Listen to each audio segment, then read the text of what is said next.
Live from the city that never sleeps. 17 miles from Madison Square Garden, New York City. It's America at Night with Rich Valdez. America's favorite late-night talk program, featuring interesting guests from around the world and calls from across America. And now, here is your host, Rich Valdez.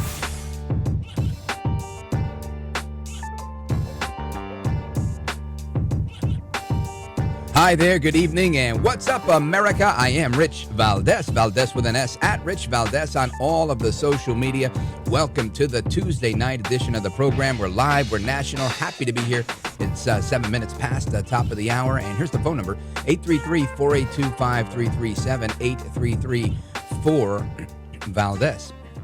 Now, the latest news that I'm hearing, and it's been all over the place today, is that the ceasefire that Trump announced yesterday is now working.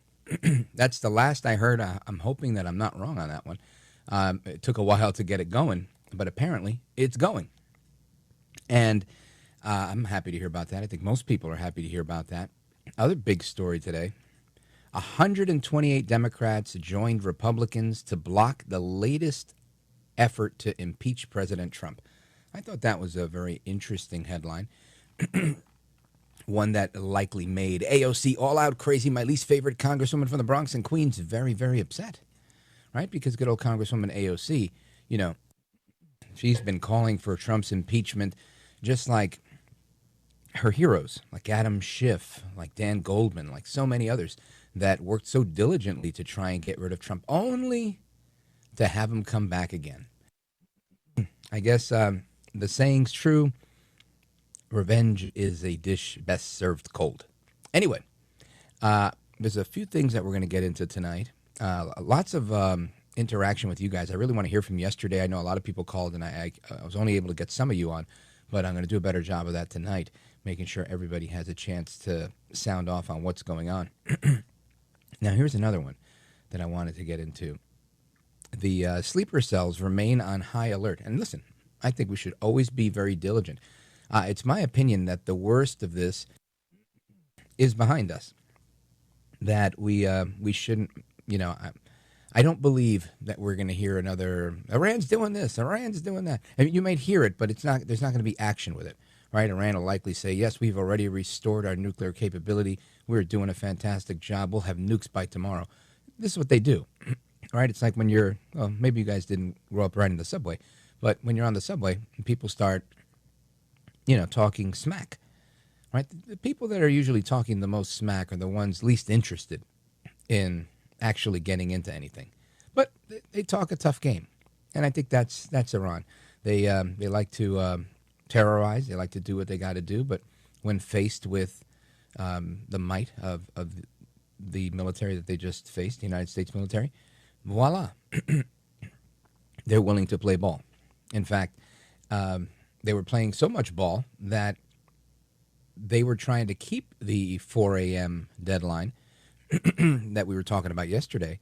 And it was the Israelis who sent over a bunch of rockets. And President Trump calling them out today, dropping an F-bomb and everything. It was a very, very big deal. I guess you've probably seen this on social media, maybe heard it on the news, but we have a bleeped out version of it for you. But El Trompito getting a little frustrated and dropping the F-bomb. Listen to this, number 5. Israel, as soon as we made the deal, they came out and they dropped a load of bombs, the likes of which I've never seen before. The biggest load that we've seen. I'm not happy with Israel. You know, when I say, okay, now you have 12 hours, you don't go out in the first hour and just drop everything you have on them. So I'm not happy with them. I'm not happy with Iran either. But I'm really unhappy if Israel's going out this morning because of one rocket that didn't land, that was shot, perhaps by mistake, that didn't land. I'm not happy about that. You know what? We basically have two countries that have been fighting so long and so hard that they don't know what the they're doing. Do you understand that? What a great moment. What a great moment. I know some people think that's my immaturity speaking. You're right. It is. But again, it's these moments where Trump shows his humanity, where he shows his frustration for what's going on that I think people take to him, and they find it endearing. They say, you know what? That's what I would do too if I were president. I'd sit there and drop a few F-bombs because this stuff is out of control. And I think that's how people feel. He feels like so many Americans feel. Enough already. Yeah, basta. So kudos to El Trompito for blasting everybody that he could blast in that statement, and sending out a tweet, Truth Social post. Israel is not going to attack Iran. All planes will turn around and head home while doing friendly plane wave to Iran. Nobody will be hurt. The ceasefire is in effect! Exclamation point. Again, that is Trump on Truth Social a little while ago. So that's the latest. And let me tell you, I'm happy. I'm very happy that we have peace in the Middle East.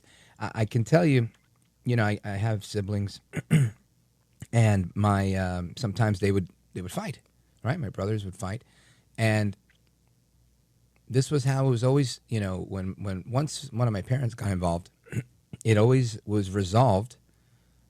If you hit him again, I'm going to hit you, right? If it was my dad, it would just be like, hey, the belt. This is it. The next one to do anything stupid is getting the belt. And sometimes you have to take that approach, I believe. Maybe that's just me and my my Puerto Rican upbringing. But it worked pretty good back then. And it seems to be a similar approach to what El Trompito is taking, saying, look, that's enough, right? And I think he's right. You have two people here, or two countries, that are battle fatigued, that have been at it for a long time, and at least Trump's goal has been achieved. So I think it's time to slow down. There's a lot of people that have a lot of speculation about both sides. Oh, they're fighting because of this, or he's fighting because of that. That stuff is, we're always going to have opinions on everything. Ultimately, Trump's goal is peace. And that's something that I can get behind all day, every day. And listen, and I'm a hawkish type, but who doesn't want peace? I think everybody wants peace. Sometimes you want that pound of flesh when you've been attacked, but I think that pound of flesh has been collected in this case. Time to move on for sure. All right, there was something else I wanted to get to on this list of things I wanted to go over. Oh, oil prices. So yesterday we were talking about this, how the price of crude didn't not only increase like many were speculating, it went down. Well, now it went down even further. And I think this is fantastic news, right? I didn't see that coming, but oil prices dropped even further. The S&P was not even a point higher in early trading. So very interesting stuff. The Dow Jones Industrial Average was up 289 points, or less than 0.7% of the world's daily oil. As of this morning when it opened. I'm reading two things at the same time. Anyway, so I think these are all good indications. So tonight, I want you to kick back. We're having a really good series of discussions tonight. And again, of course, I want you guys to weigh in. We're going to have a lot of discussion on that. But first, I want to get into the meat and bones of this ceasefire. Is it something that we can see last? Is it going to give each side time to go and regroup, for the Israelis to not be so fatigued, for the Iranians to figure out what their next move is going to be, their next proxy battle? I don't know, but we're going to talk with someone who understands this really, really well. Brent Sadler from the Heritage Foundation is going to be joining us. Don't go anywhere. This is America at Night with Rich Valdez.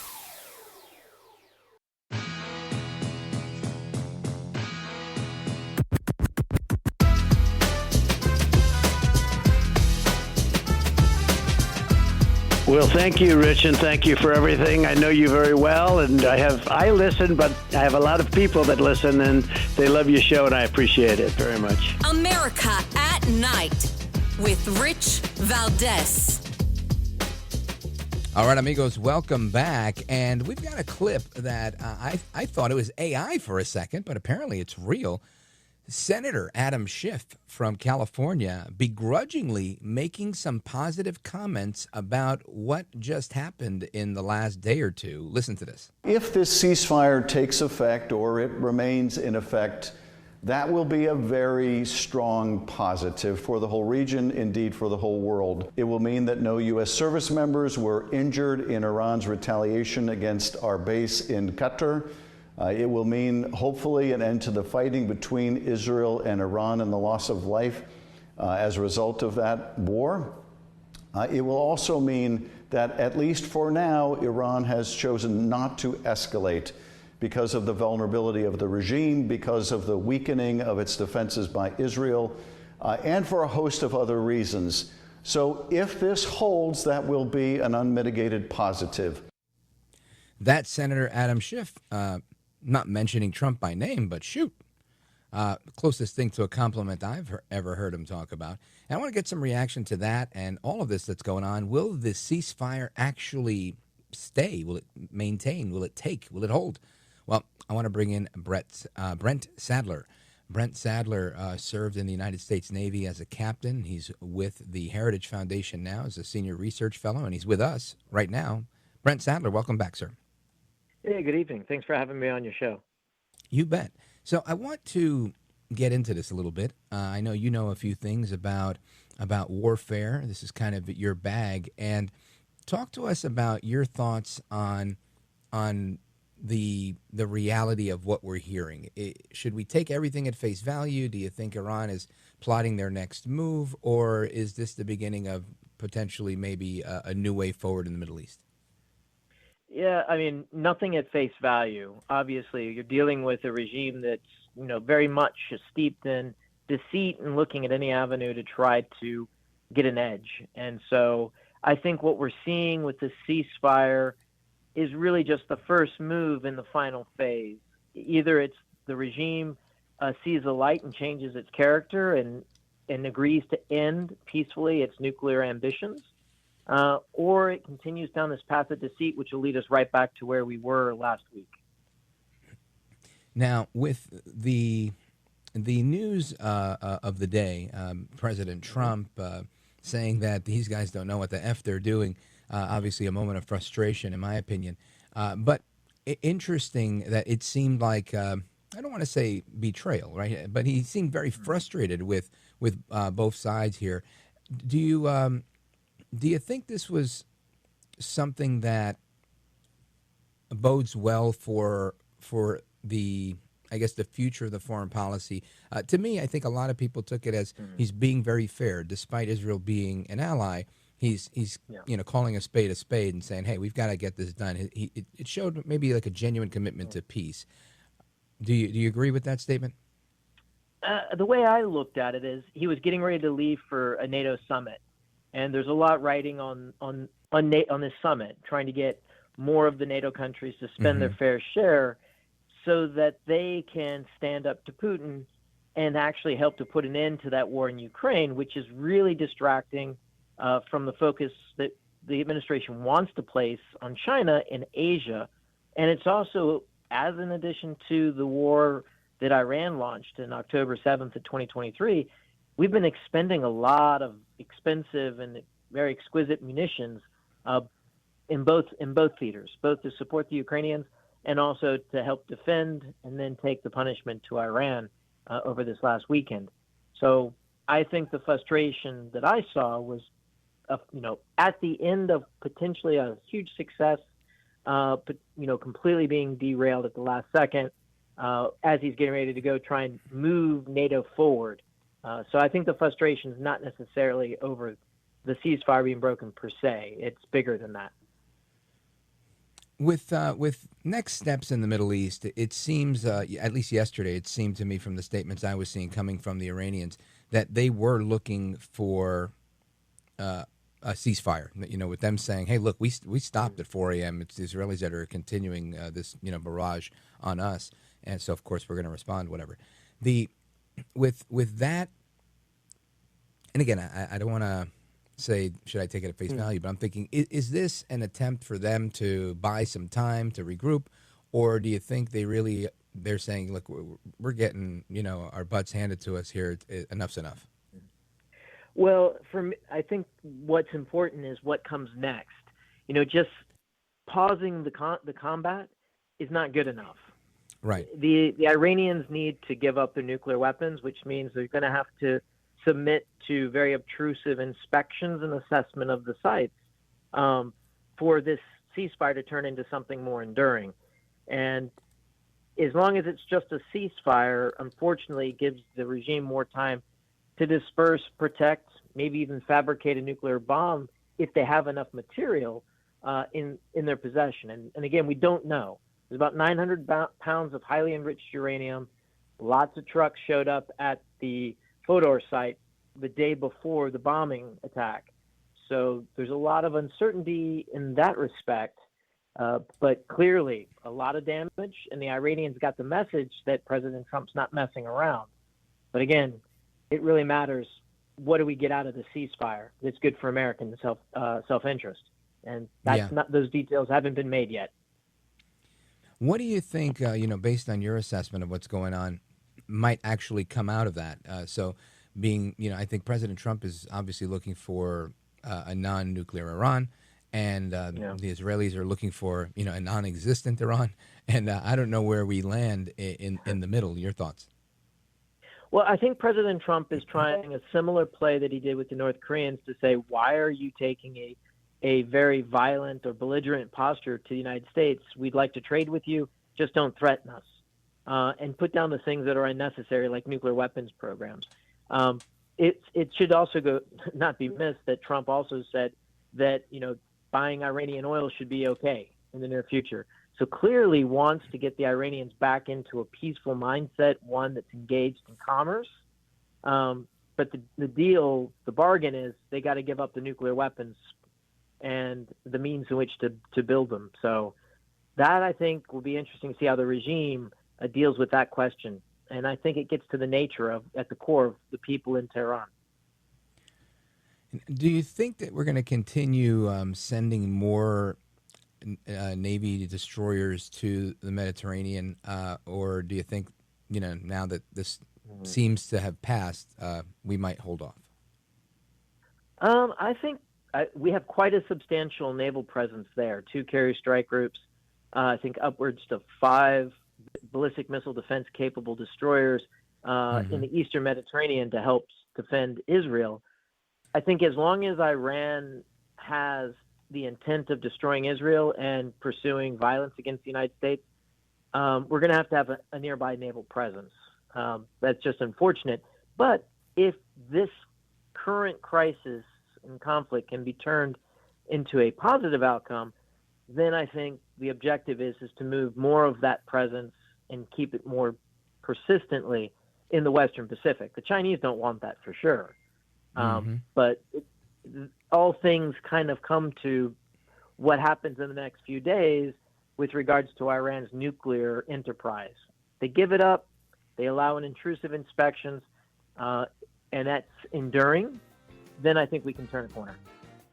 All right, folks, we're coming right back with retired Captain Brent Sadler. We're going to continue this discussion and throw in a little bit of what to expect from the NATO summit and the latest with Ukraine and Russia.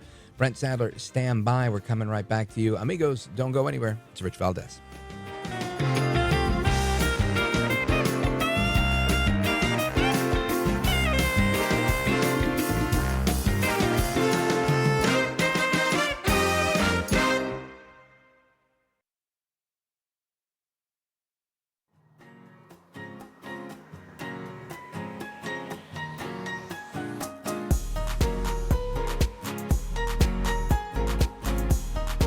America at Night with Rich Valdez.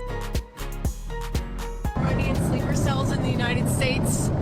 Biden let a lot of supercells, and Biden was an incompetent president, had no idea what he was doing. He hardly ever signed a document. Other people signed documents for him with the auto pen. It was gross incompetence.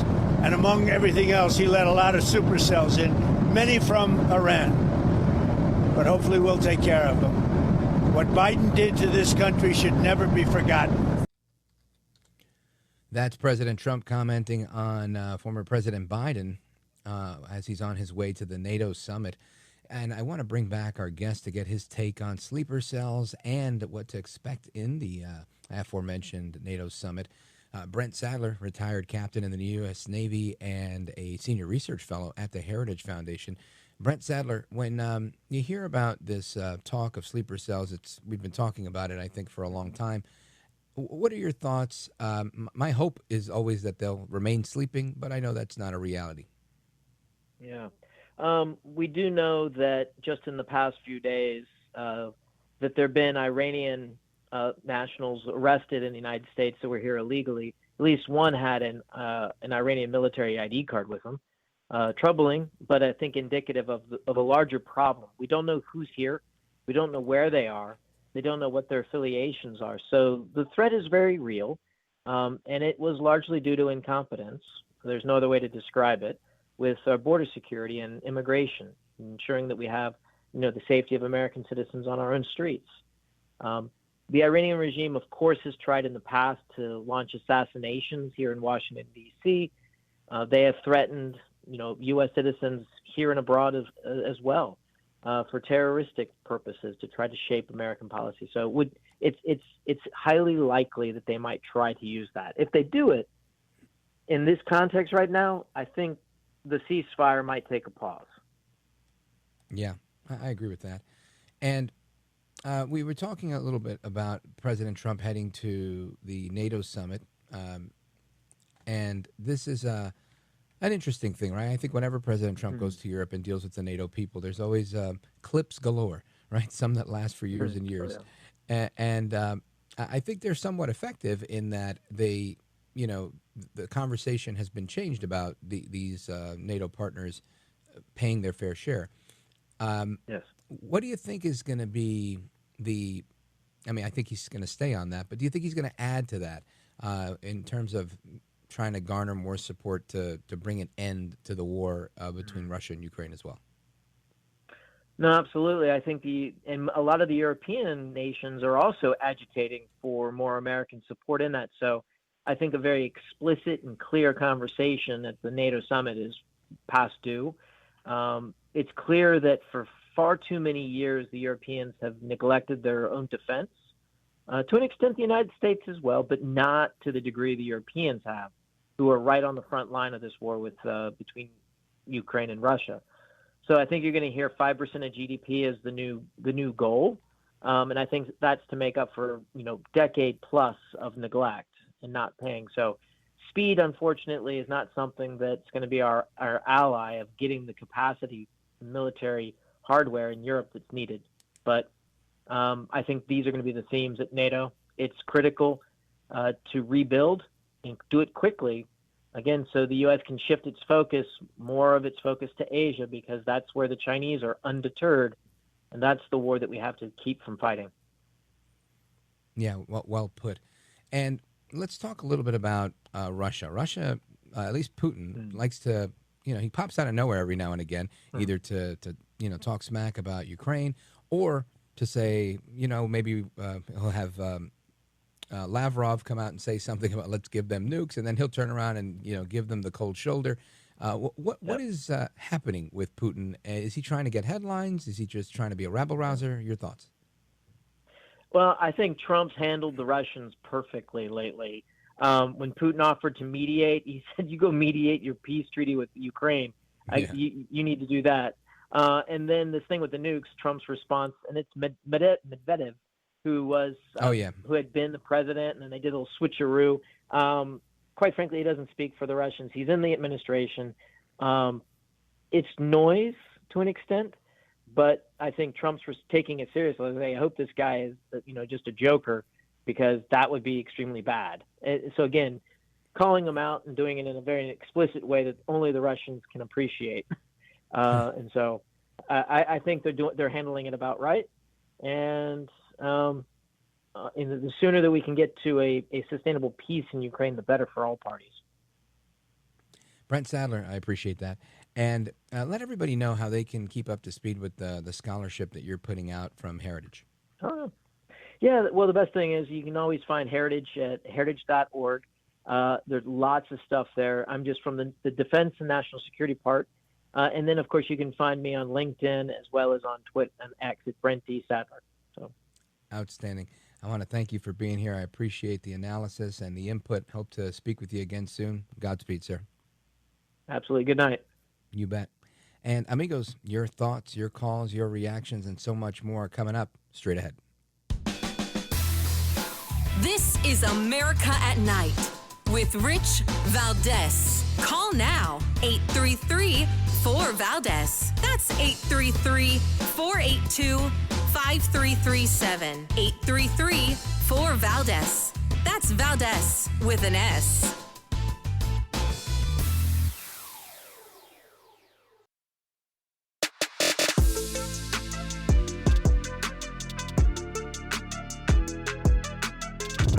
After the guest leaves every night and we're doing open phones, kind of at the heartbeat of America. And you sit there in this radio studio and suddenly you hear voices. Mobile, Dallas, New York, Miami. And there's kind of a conglomeration of America all in one room. All right, amigos, welcome back. Again, getting to your calls momentarily. 833-482-5337, 833-4-VALDEZ.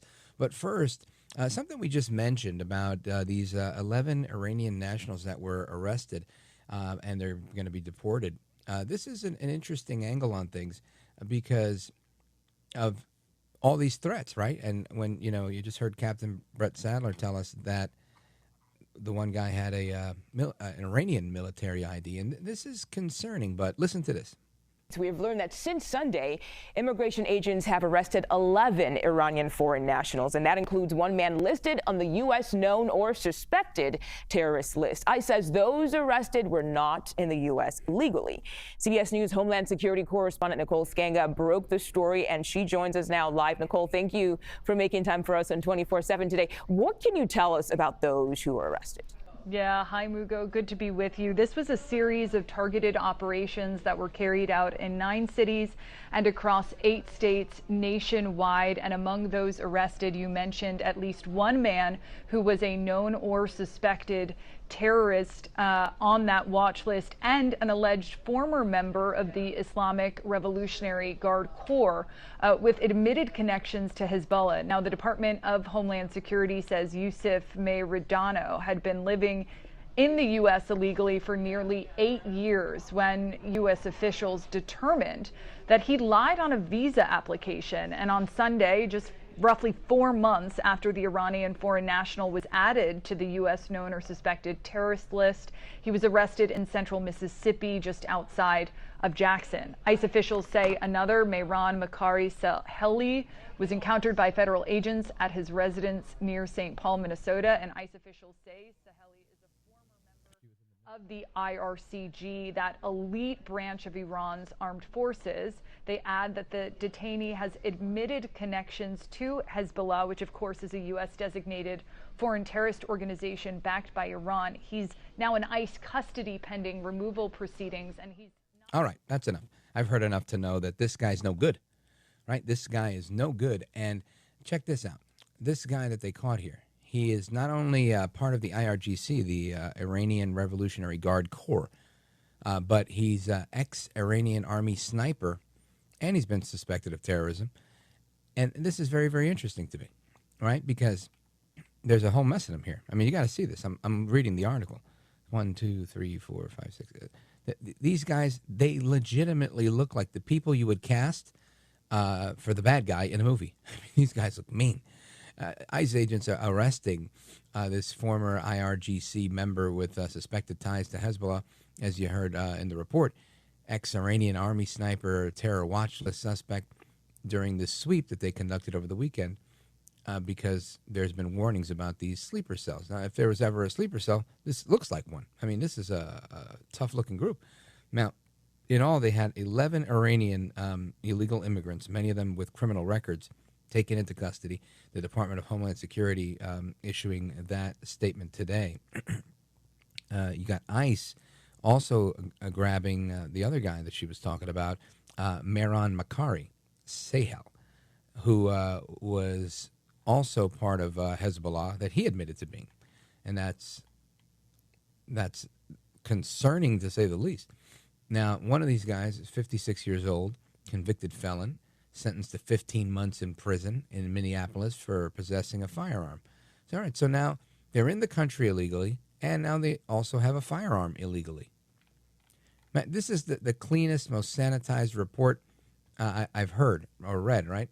The guy, they make it seem like this is almost as sanitized as, what's his name? Kilmar Obrego Garcia. Maryland Dad, right? Maryland Dad. The guy's a known gangbanger who was trafficking humans. That's his job. And they want to call him Maryland Dad. Well, even here. I mean, they make it seem like these guys are, lost their way. Took a left turn at the wrong place, ended up in America. Oh, my bad. No. God bless the men and women at DHS and ICE and everyone else in federal law enforcement that's working so diligently to stay on top of this stuff. Because there's a lot of bad guys out there that want to hurt Americans.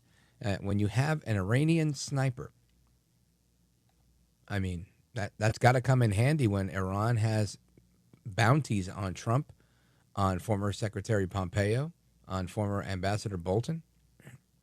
I mean, this is the reality of life. They said they were going to get him back. Now, I don't think those, are very active threats at this moment, but maybe that's ignorant for me to say, right? Maybe I'm hoping that they realize, wow, these guys just came here, they bombed the crap out of us, maybe we shouldn't kill anybody.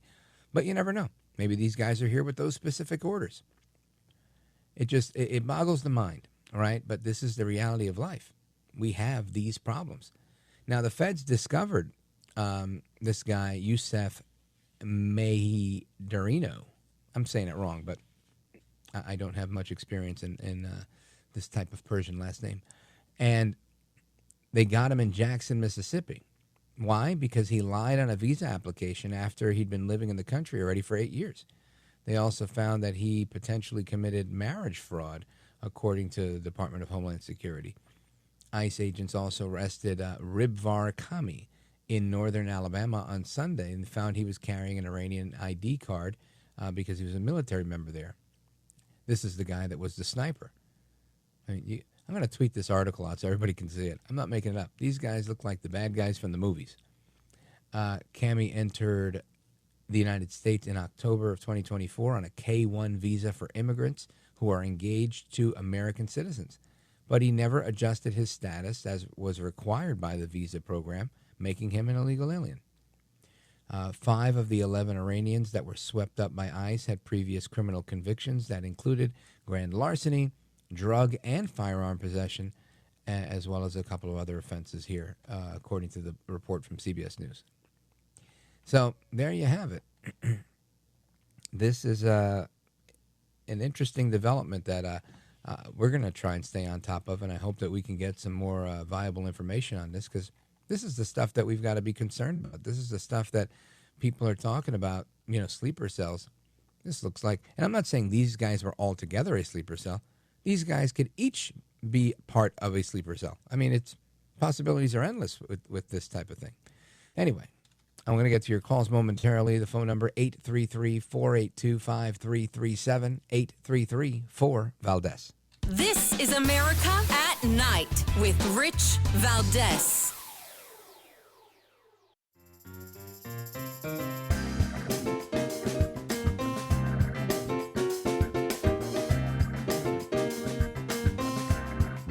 Call now, 833-4-VALDEZ. That's 833-482-5337. 833-4-VALDEZ. That's Valdez with an S.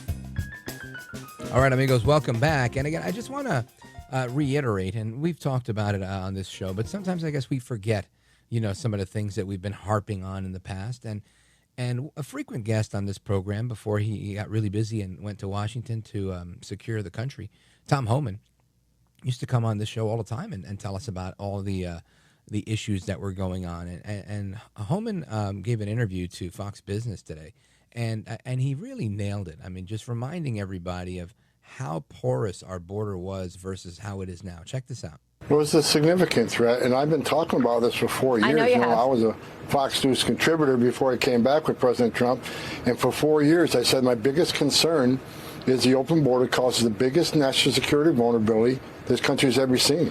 You know, every day, the average under Biden administration, every single day, the average was 1,800 gotaways, known gotaways, people we had on video, drone traffic, sensor traffic. These are people we knew came to the United States, entered illegally. We don't know who they are, where they came from, why they're here. But they got away, and we know that number, 1,800 average every day. So every day I was complaining about that mess we had to clean up if we got back in power. And I tell you, ever since the election in November when President Trump won, I worked with a lot of people who's back with the administration now. We started the plans. How are we going to fix this? First, we got to plug the hole, secure the border. We had the most secure border in the history of the nation today because of President Trump. So we plugged the hole. Now we got to bail out the water, and that's what we started planning in November. We knew we had a big job to do, and we're working it. Well, ain't that something? Tom Homan was right all along. El Trompito was right all along. And this is problematic, right? It's problematic for a number of people because people are not only, you know, hurt and harmed by the criminality that comes along with this, but it just is bad for America. Quick story before I get to the calls. I was at one of my favorite Colombian places the other day, like 2 days ago, and I was talking to my favorite waitress there. I'm a creature of habits. I like to go to the same place and deal with the same people. And we were talking, and she was telling me, she's from Colombia, and she was telling me, she's like, look, I get it. I get it. You know, what's going on with the immigration issues. She said, we went through this in Colombia when people were sneaking out of Venezuela to get into Colombia because the Venezuelan regime, the communist dictator Maduro, would mistreat people, obviously, and they would go there. And she said, and they were willing to work for a fraction of the cost. And it ruined their labor market. And she said it was very significant. She said a lot of Colombians were losing their jobs in many different fields because other types of laborers from Venezuela were coming in and saying, look, I'll do it for less, hire me, including taxis and whatever. And I was in Colombia last year, and that was the first thing. I had a Venezuelan cab driver, and he told me the whole thing. So she was just confirming what I'd already known. And he was saying, you know, I have to drop you off here because they check us. They check to see if I'm Venezuelan or not because they don't want us driving. He's like, even though my car is legit, I'm actually with Uber, but there's a lot of people that are independent and undercutting the market. And it was just such an interesting thing to see how that kind of went full circle. But the point that I'm making is I'm talking to immigrants that understand this. So the fact that you have Americans that don't understand this boggles the mind. But this is what happens in some of the sanctuary cities, right? You get these people that just don't know, like this guy Zorhan Mamdani. This guy is the pendejo that's running for mayor in the city of New York, and he's the one that even the New York Times said, don't vote for this guy. I'll get back to him in a little bit, but I want to get to our friend Paul, who's been patiently waiting. Paul, go right ahead, sir. Hello? Yes, go for it. You got 25 seconds. Oh, okay. Yeah, I was going to say Putin, the monster of Moscow. All right. I think we lost Paul. I'm sorry about that, Paul. We'll try and get you on in the next hour, as well as the others that are on hold. But, amigos, we continue the show. For some of you, this is the end of the road. For many of you, you're coming back for another hour, so I'm looking forward to that. If this is the end of the road, I wish you a good evening. I say take care, good night, and God bless you, America. And for everybody else, I say hasta la próxima, which is coming up right now. The la próxima is the next hour. So don't go anywhere, folks. I'm Rich Valdez.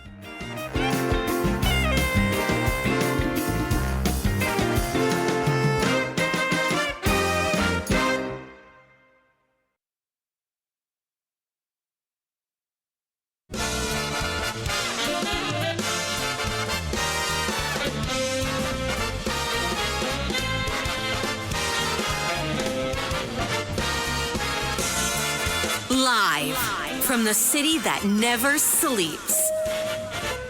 17 miles from Madison Square Garden, New York City. It's America at Night with Rich Valdez, America's favorite late-night talk program, featuring interesting guests from around the world and calls from across America. And now, here is your host, Rich Valdez.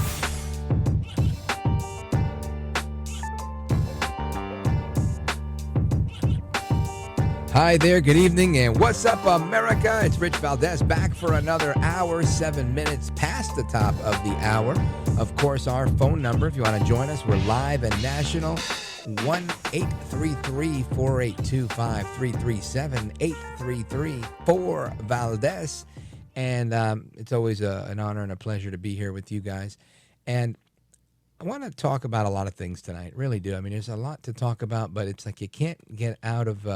can't get away from Iran, right? Iran's always the big story. But there's other big things going on. And one of the big things that's going on is the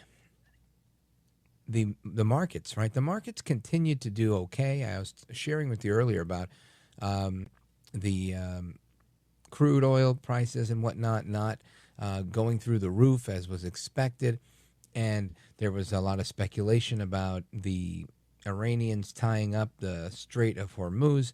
That also, led to some market volatility, or I think was designed to lead to market volatility, and instead was met with a stable market, one that did not react frantically to that news because it wasn't real news, right? It seemed to be, it was just speculation and propaganda, if anything. The Iranians may be trying to get a rise out of the markets so that, they could hurt us economically.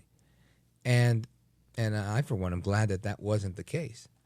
But lots of different things are responding to the fact that this is finally happening, right?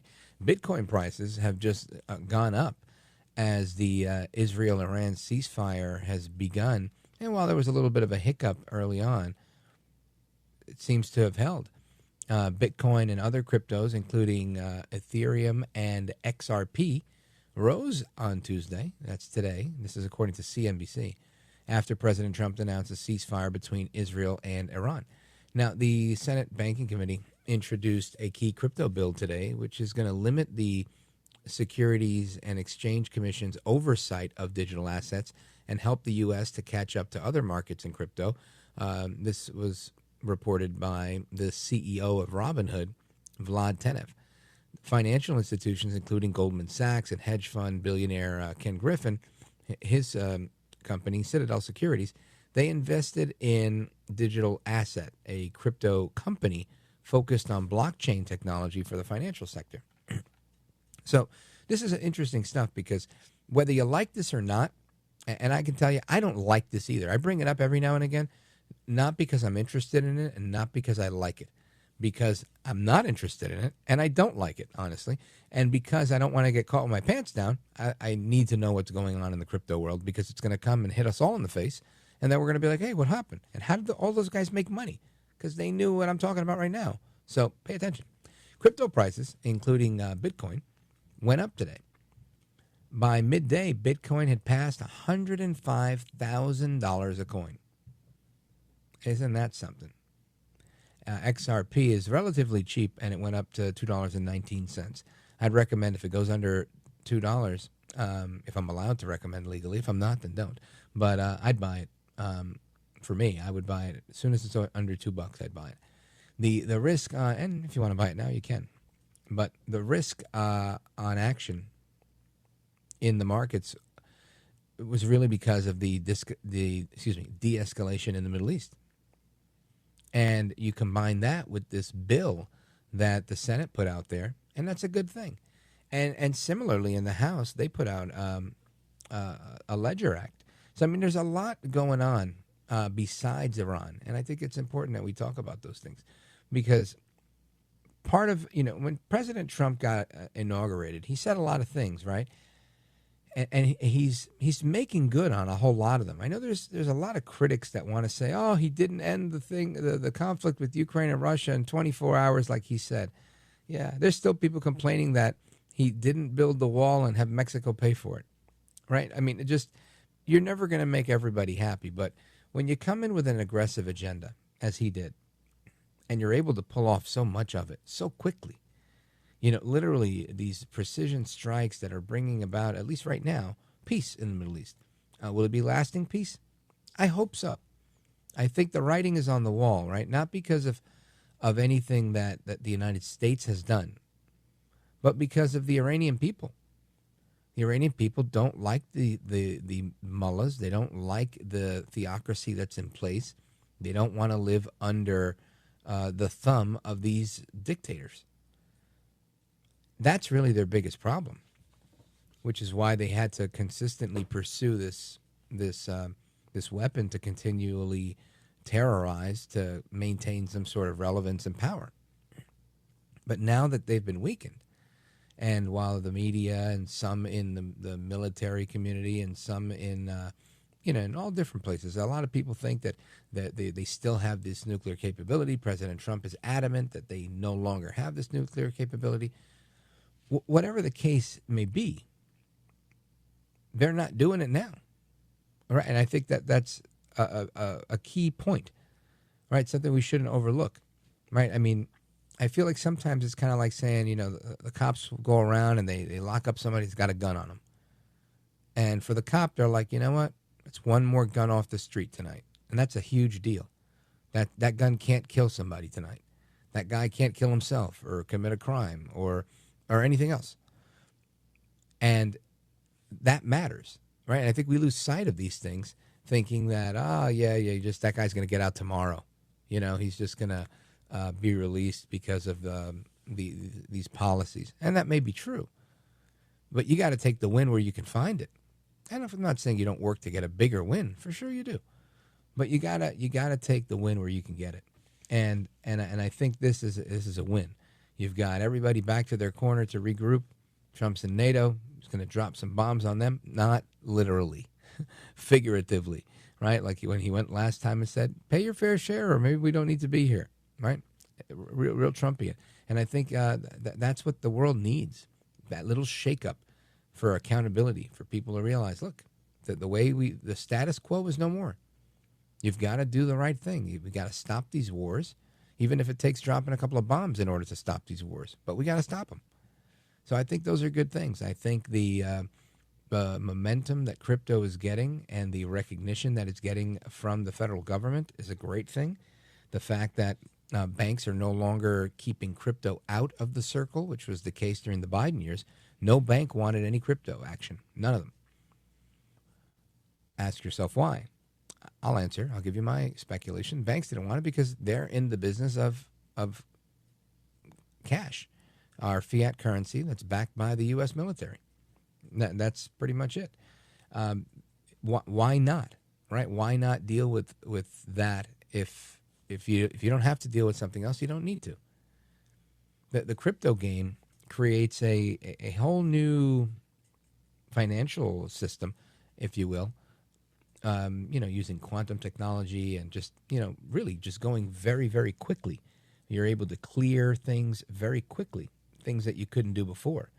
And I always say, I remember when I was younger that you would deposit a check, and that the check would need to be cleared. And that, some places took a week, some places took 3 days, and then eventually became a day. Now you do it electronically. You could do Zelle, and it's pretty quick, like instant, a couple of minutes or something. With crypto, they're talking actual instant. Like I hit the button, you've got the cash. And that's cool. But there's a lot that goes into that. So that's why I think it's good that we see the Senate and those in the House making moves to create a framework so that this stuff doesn't get hijacked. And it's all good news. So anyway, we're going to talk about that. We're going to talk about a bunch of things. We're going to talk about how 128 Democrats joined Republicans in making sure that Trump did not get impeached, right? There was 128 Democrats that joined Republicans to block the latest attempt to impeach President Trump. It's insanity, but the insanity continues. Don't go anywhere. I'll be right back. This This is America at Night with Rich Valdez.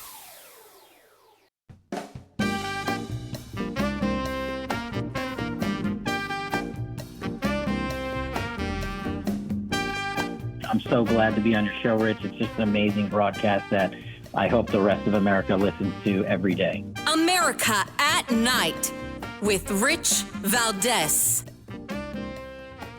All right, amigos, welcome back. And I want to get to some of your calls. Like I said, I promised to get more calls in tonight. I want to go to Sandra calling us from Hurley, New Mexico, KNUW. Go right ahead. Okay, so I think this is so utterly important, okay, which is by looking at the Declaration of Independence. This one was when the 13 United States were formed, and how it says that, okay, when any form of government becomes destructive of these ends, it is the right of the people to alter or abolish it and institute a new government. If the patriots in this country would get themselves organized, they have all the authority, regardless of who wants to believe in the founding documents or the post-constitutional period we're in.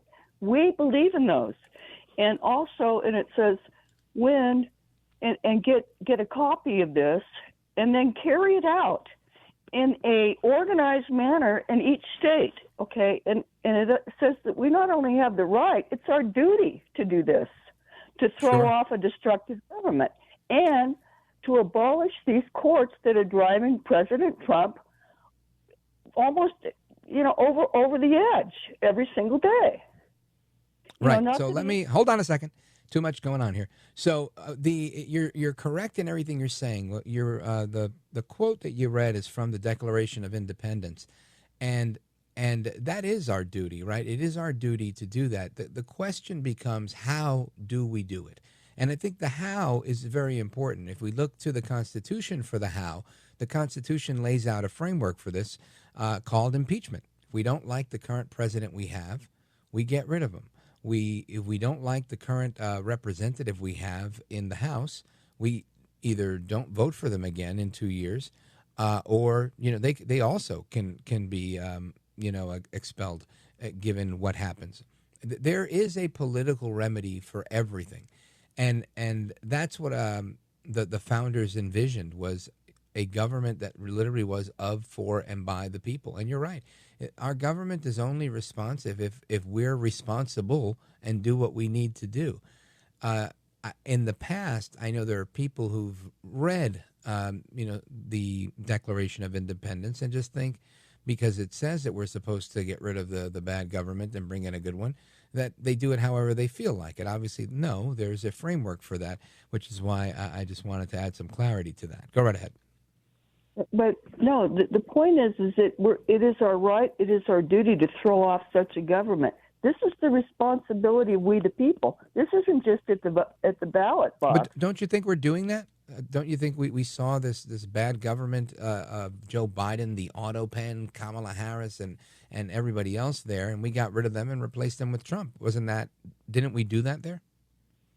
We got. Right, but it's not just the voting that's going to actually save our country, okay? Because if we have to deal with every single Democrat that gets into office bringing destruction in each state, blue state, then we the people better organize ourselves in each state and actually be a part of throwing these people off and saying, you're no longer, we're abolishing this part of the government. We the people are going to actually take those positions, and we don't have to wait to be voted in. That's right. Well, Sandra, again, every state has a constitution and has a framework for that process, and I don't want to make it. I just want to make sure that we're clear that we're not. You can't overthrow the government without following the legal pathway to overthrow your government, whether it's an election or an impeachment or whatever mechanism your state may have. Right? Some states have referendum and recall. So those are all great things too. Like in California, you can recall a governor if you don't like them. You can't do that in every state. So every state has their own remedy built into their state constitution, and these are all good things. And you're right, we should do that. It's everybody's job. It's their duty as a patriot to make sure that they vote and that in the same way, if they voted for someone that turned out to be a dud, then you do everything you can to get rid of that person. Do we have enough people like that? Probably not. I think we have a third of the people in the country that actually vote, and I think we need to increase that level of participation so that we can actually move forward in a more informed type of way. Like, Reagan called for us to be informed patriots. It's the only way is for people like you out there banging the pots and pans, reminding people we've got to do what we've got to do. Sandra in Hurley, New Mexico, thank you so much. You are a patriot. Godspeed to you, KNUW. Now I go back to my buddy Paul. Paul had called earlier, streaming the show on richvaldez.com, and the deep state got him. Paul, go right ahead. Paul, did the deep state get you twice in one row? Oh, unbelievable. Well, let's move on. Let's go to JW in Dothan, Alabama on WDBT. Go right ahead. Kumasta, Kuya Rich, from your freedom-loving Southern brother down there in the original Garden of Eden. What's up, brother? Look, ain't much to it, brother. Look here, there's a lot to unpack tonight, a lot of things going on. But the thing I told your guy I want to talk with you about was the trucks that showed up 2 or 3 days in the attack on Iran when we went in there to destroy their capabilities of nuclear. What do you think those were for? Do you think they were moving stuff in where they thought it was going to be safe in that embankment on the ground, or do you think they were taking enriched stuff out to another location? I mean, I don't know. I don't know either. I don't know if those trucks are there every day. I know some reports are saying that this was unusual activity. Others are saying, I would say this. I think it costs a fortune to have an attack like the one we had, right? To get the not just the fuel, but the manpower, the bombs, all of it. So there is obviously a precedent that is set. There's a message that is sent. All of that stuff. I'm not saying it was for naught. I think it was incredibly successful. I don't know what these trucks are doing. I would imagine that those that were doing this, right, with everybody knew that something was going to go down, right? On Friday night, I said, for all I know, Trump might do it tonight. He did it the very next night.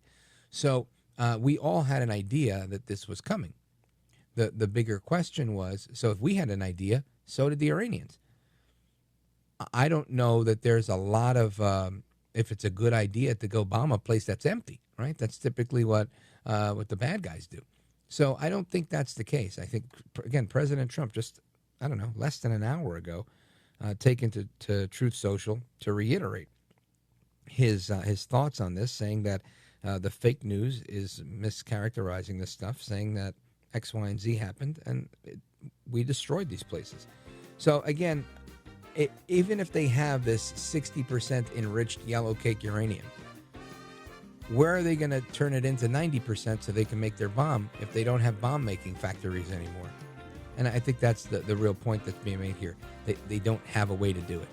So at least that's what I understand of it. Brother, thanks for the call. Shout out to WDBT. Folks, we're coming back. Another half hour of action-packed stuff. And you and me, don't go anywhere.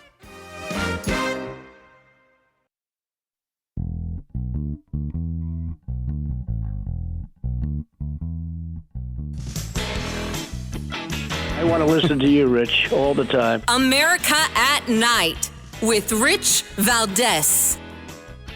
HRES 537, impeaching Donald J. Trump, President of the United States, for high crimes and misdemeanors. Donald J. Trump. Also today, an effort to impeach President Trump failed. Earlier today, the House of Representatives overwhelmingly set aside an effort to impeach the president. Representative Al Green introduced that resolution on the sole charge of abuse of power after President Trump launched military strikes in Iran without congressional approval over the weekend.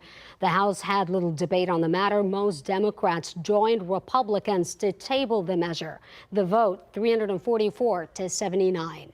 So there you have it. They tried to impeach El Trompito Donaldus Magnus yet again, El Presidente, the 45th and 47th President of these United States, and it failed. I want to get some reaction to that from somebody who works at the House of Representatives, Congressman Mike Haridopolos from Florida's 8th District. Welcome, sir. Well, thank you, Rich, for the opportunity. Good afternoon and good evening. Yes, love that. So I'm glad you're here. Now, talk to me. What is going on with your friend, your pal, your colleague, Representative Al Green? Well, Al Green is a unique member of Congress. As you right recall, earlier this year, he was the guy with the cane literally trying to speak down to the President of the United States as he was doing his inaugural speech on the floor after being elected President of the United States once again. Mr. Green is out there, to say the least, and as you saw, resoundingly, even Democrats joined Republicans today to say this is just a crazy idea, and we need to put that one back in the closet. Yeah, I think you're right there, Congressman. And, you know, what's interesting here is, I'm going to give Al Green some credit here, Congressman Al Green, because he doesn't give up. He's not getting anywhere with this impeachment effort. But nonetheless, he's true to form in making it try to happen each time. Now, I want to talk about the bigger part of this. Obviously, you're a politician, and this is what politicians do. And this is, I think, you know, you've got Jasmine Crockett that's very upset. I got one more for you. We'll play it in a minute. But Jasmine Crockett, AOC, so many of the folks in the squad and your colleagues on the left, they are very upset that President Trump used his authority as commander-in-chief, and they're saying it's unconstitutional. It violates the War Powers Act of the Constitution, blah, blah, blah, blah, blah. What's going on here? Well, first of all, I think your accurate description of blah, blah, blah, blah, blah is very accurate. It is all talk, no action. These folks are actually worried that Donald Trump is going to be successful, and the ideas of conservatives will move forward. The idea that those folks left behind the last 4 years are finally being helped with a bill we're looking to pass as early as next week. Again, America is on the rise because we have respect again around the world. We are bringing peace to the Middle East that has not existed in my lifetime. And it is because the president is actually backing up his campaign promises, which is such a welcome change here in Washington, D.C., where a person campaigns and governs with the same principles and ideas. And that's why I ran for Congress, and I'm proud to serve the people in Central Florida. Folks, we're on with Congressman Mike Haridopolos from Florida's 8th District, serving on the Science and Space Technology Committee and the Financial Services Committee.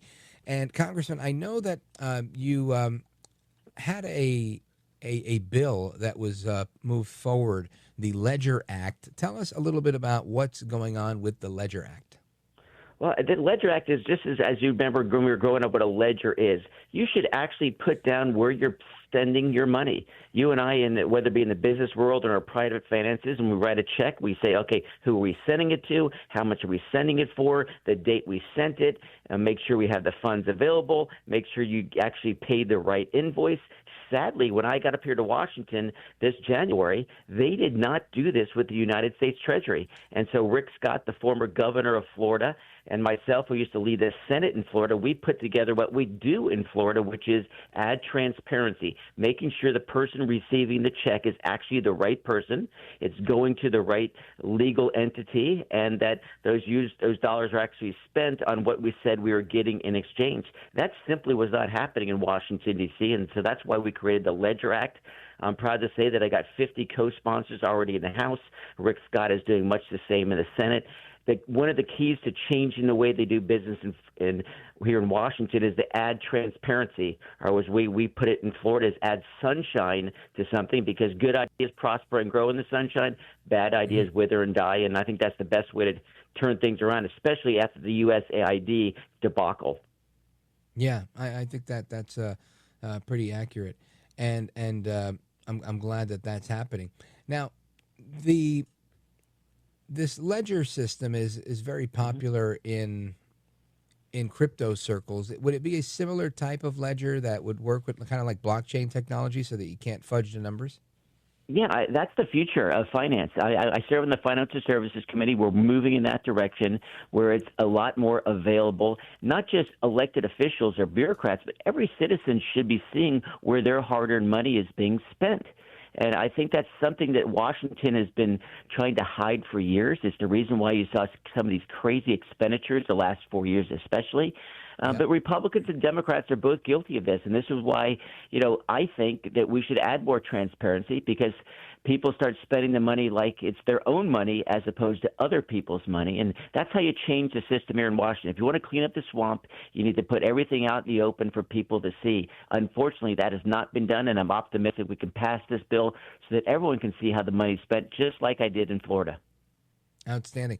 Well, Congressman, I want you to stick with me. I want to come back and continue talking a little bit about financial services, about what's going on with digital assets, and a few other things that I want to run by you. So stick with me. Amigos, we're coming right back with Congressman Mike Haridopolos. This is America at Night with Rich Valdez.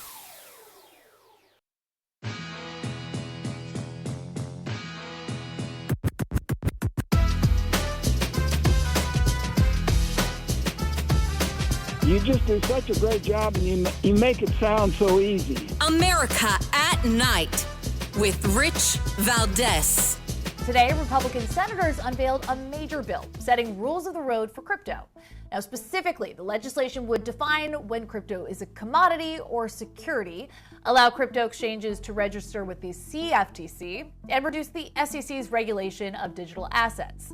The framework was introduced by Senate Banking Chairman Tim Scott of South Carolina and Senator Cynthia Lummis of Wyoming, who heads up the panel's Digital Assets Committee. Now, Robinhood CEO Vlad Tenev was asked about this regulatory development for crypto this morning while joining CNBC's Squawk Box. I think it's a big thing because if you look at crypto right now, over the past 4 years, the really interesting, high potential things in crypto have all been pushed overseas. So we're actually doing an event next week in the south of France, our first big crypto event, our first big international event.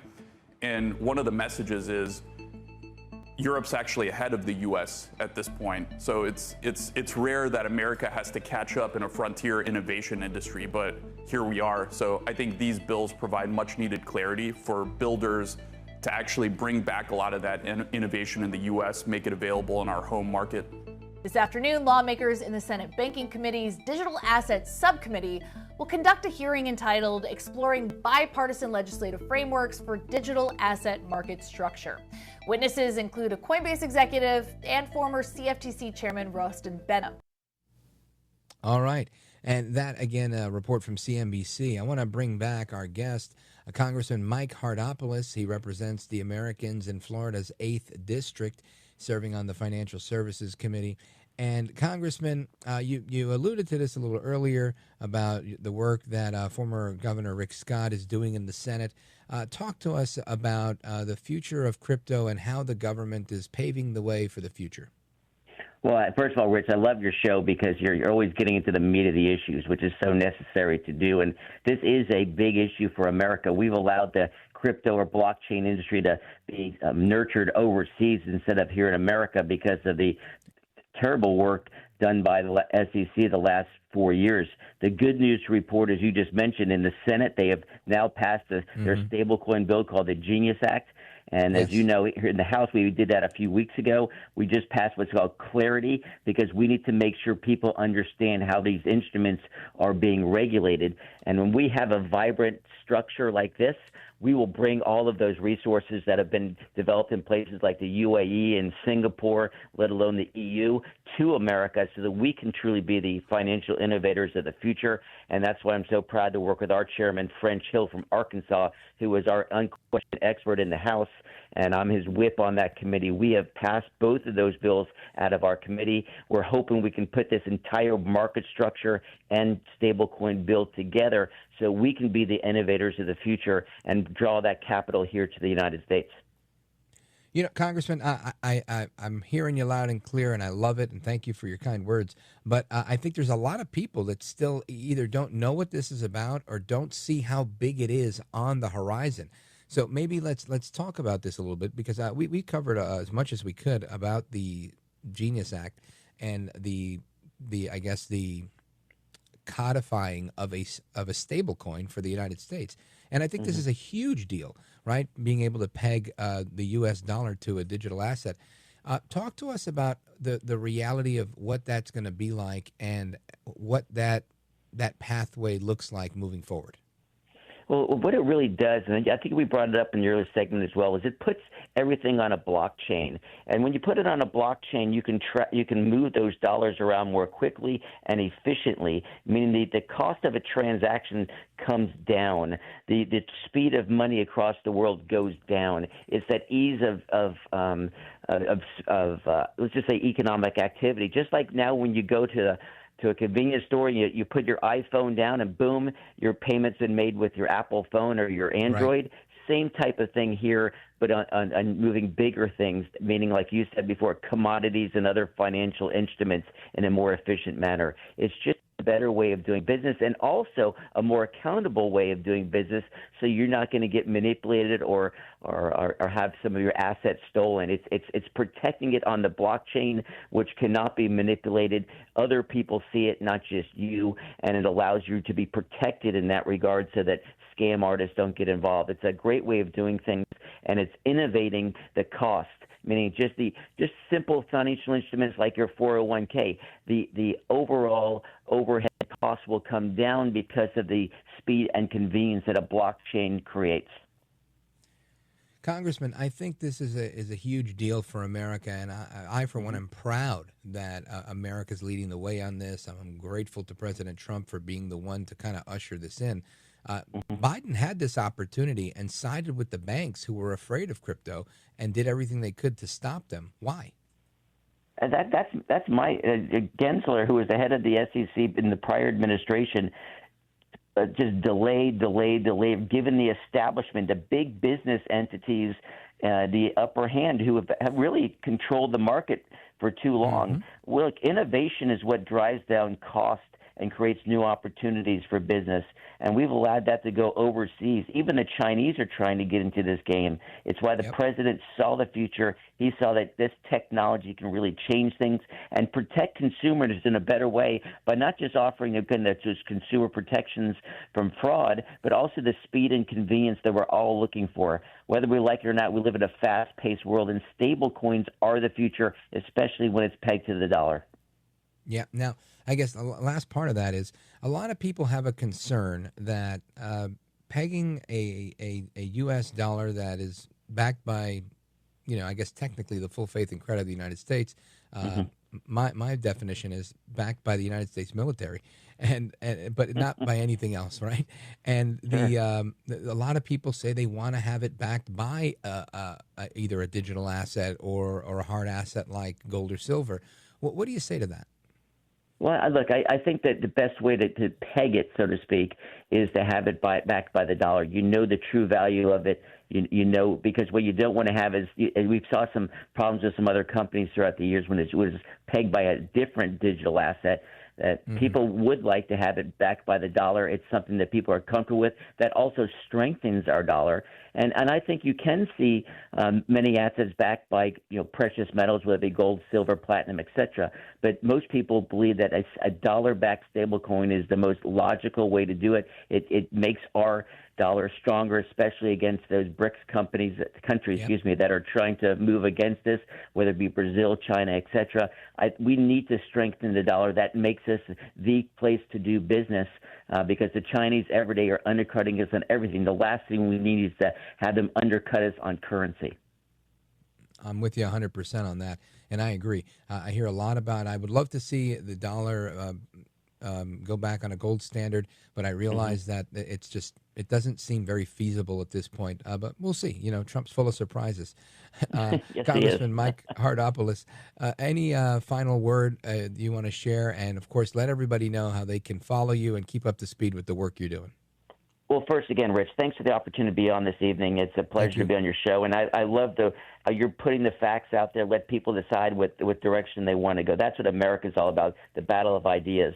And, in the big, beautiful bill, as we're talking about lately, the cool thing about it is those folks who earn overtime or tips or earn Social Security, they're going to be benefited by the bill we're working on in Washington because we want to help those folks that have been so hard hit by higher prices, whether it be gasoline, rent, or food. And finally, the Democrats will say, oh, this is a big giveaway to the rich. Well, I got some news for you. The current tax rate for the rich is 37%. The new tax rate for the rich will also be 37%. These tax cuts are designed to help the working man who makes America the great great country that it is, and we're trying to move in that direction and make sure basic things like border security are kept in place after we've now reduced the border crossings by 99% since President Trump has been back in office. This is a battle of ideas. We're battling every day against not just the Democrats, but the media that supports them. And so your shows like yours are vital for people to hear the rest of the story, not just the usual left-wing media that's trying to trumpet up a welfare state that simply won't work for America.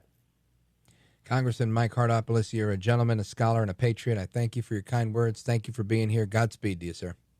Thank you so much, Rich. Have a great evening. Appreciate your time, Rich. You too. Bye now. Talk to you soon. Bye-bye. And amigos, Open Phone America starts right now. Don't go anywhere.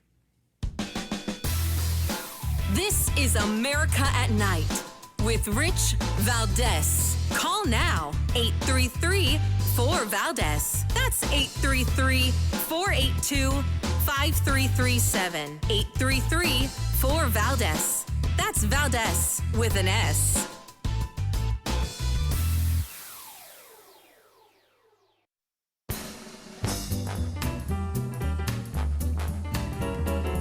All right, amigos, to the phones we go. Let's go to Salina, Kansas, K-I-N-A. David, go right ahead. You're on with Rich Valdez.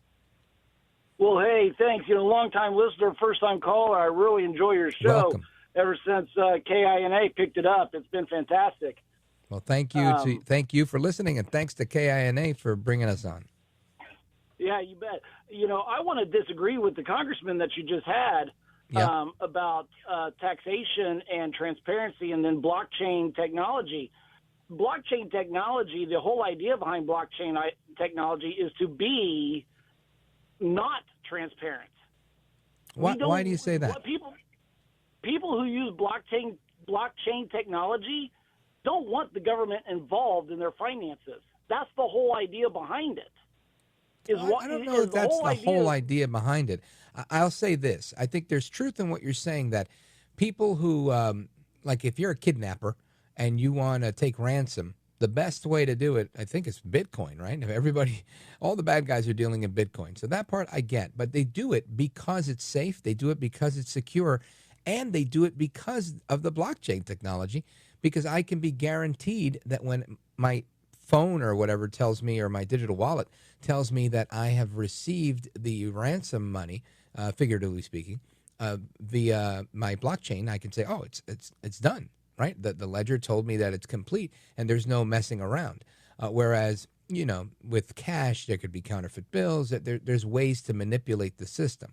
So when he's talking about transparency, he's talking about putting the United States government's transactions on blockchain so that Americans don't have to ask their congressman or wait for some sort of budget, but they can just access the blockchain and say, oh, wow, so the United States government just spent this much on this, this, and this. That's what he's talking about. I hope that helps a little bit, David. Well, it does a little bit, but it still doesn't. You still are not seeing what the actual figures as far as taxation are concerned, because people sit there and they pay taxes and they expect it to go and do good things, but yet ask anybody, any average person on the street, and they have no idea how much they pay in taxes. No idea well, listen, whatsoever. I'm with you on this one. None of us should have to pay taxes, right? I don't like taxes as much as the next guy. And I always say, listen, keep your paved roads and let me ride my horse, and I'm out of here. But I get what you're saying. When it comes to that, the IRS looks at crypto just like a digital asset, just like anything else. So you get taxed on that, and you get taxed on capital gains if there's an investment. So I'm with you. That's another battle we'll fight. David, thanks for the call. Amigos, hasta la próxima. Take care. Good night. God bless you. I'll be right back. Don't go anywhere.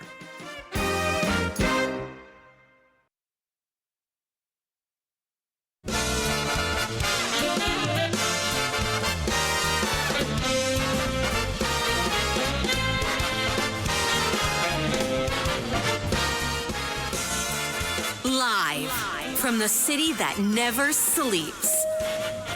17 miles from Madison Square Garden, New York City. It's America at Night with Rich Valdez. America's favorite late-night talk program, featuring interesting guests from around the world and calls from across America.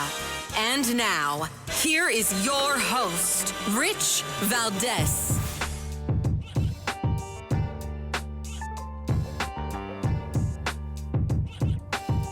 Hi there, good evening, and what's up, America? I am Rich Valdez, Valdez with an S, at Rich Valdez on all of the social media. Here, keeping you company all night long. It's 7 minutes past the top of the hour, and our phone number, if you want to join us, we are live and national, and we're extending Open Phone America tonight, so feel free to call 833-482-5337, 833-4-VALDEZ. Of course, I want to shout out all of our listeners in California, all of our listeners in New York, in Oregon. They don't call in as much as so many of our other faithful listeners, but tonight you have the chance. And we do have calls already on the line that are lined up from, let me see here, Wyoming, Georgia, and others. Again, New York, California, where are you guys at? And I'm going to get to your calls momentarily, but I wanted to share a couple of headlines with you first because, again, Bitcoin prices went up as a result of the Iran-Israel deal, as well as the prospect of new legislation coming out of Washington to bolster Bitcoin and cryptocurrencies. So very, very promising things happening on the cryptocurrency front, as well as some other stuff that's going on. Of course, the ceasefire that President Trump announced seems to have taken. It seems it's working so far. He's on his way to the NATO summit in Europe, and my hope is that the peace in the Middle East will be lasting. I don't know that we can bank on our friends in Israel to remain calm if the Iranians act up, but so far, so good. Fingers crossed. Now you've got Democrats that have joined with the Republicans to kill an impeachment bill, but I want you to hear the drama associated with this bill from none other than Congressman Al Green. Not the singer Al Green, the Congressman Al Green, but he sounds in this one like the preacher Al Green. Listen to this. H-Res 537, impeaching Donald J. Trump, President of the United States, for high crimes and misdemeanors. Donald J. Trump has abused the powers of the presidency in a manner contrary to his trust as president, has become a threat to American democracy, subverted our constitutional government, and devolved democracy into authoritarianism, to the great prejudice of the cause of law and justice, and to the manifest injury of the people of the United States. Wherefore, Donald J. Trump, by such conduct, warrants impeachment and trial and removal from office. Ay, bendito, que dramático, right? What a drama king. Congressman Al Green, 128 Democrats joined Republicans to block the progressives' bid here to impeach Trump. And I'm glad that they did. Of course, this was Al Green's, doing here. He's been doing it for a while. Congress people agreed to kill the measure in a vote of 344 to 79. So, good. Again, this is just a procedural mechanism to get rid of this without even having to vote on the bill itself. Now, the resolution, again, was offered by Congressman Green from Texas, who was infamously ejected from Trump's address to a joint session of Congress earlier this year for interrupting the president and shaking his cane in the air as he did it. The majority of House Democrats joined Republicans in killing this resolution. But, there were 79 Democrats that voted to proceed with the impeachment vote, and 128 of them decided to stop it in its tracks. So kudos to those Democrats who are doing the right thing and realize, of all days to do this, that the day following, the day following Trump announcing a ceasefire and him going to NATO and doing all these things. I mean, Trump is firing on all cylinders, and he's doing a good job. Whether you like the guy or not, whether you like his voice or not, his delivery, his hairdo, any of that stuff, no matter what it is, Trump's doing a good job. Now, people, of course, are going to try and nitpick and say he missed the place, he didn't hit the nuclear material, the yellow cake uranium, blah, blah, blah, blah, blah. Listen, then we'll get it next time, right? I mean, that's just how life works. But I believe it was successful. I don't think that there's a reason to lie about this. If Iran does have it, then, they're, whether they have it or not, they're going to say they have it. But if they do, I mean, the first thing I would do, if you came and you bombed my country and where I was doing my thing and you messed up, first thing I'm doing is grabbing my cell phone and making a video. And I'm going to go, look at this. Look at the bad behind Americans. Look at this. They came with their big invisible plane. They made all sorts of noise, and they still missed. I'd be the first one talking smack if I were the Iranians.